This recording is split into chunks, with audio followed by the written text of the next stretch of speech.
Beachfront benefits.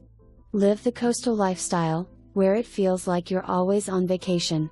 Newly architected and fully remodeled, down to the studs in 2022.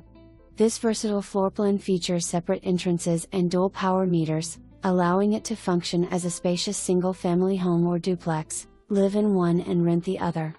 Current zoning permits short-term rentals. Step outside to world-class surfing, fishing, and shimmering sunrises on the largest sea turtle nesting beach in the Western Hemisphere. Whether you're seeking a private family retreat or a turnkey rental powerhouse, this is an unmatched opportunity to own a piece of the shore. Come explore the possibilities.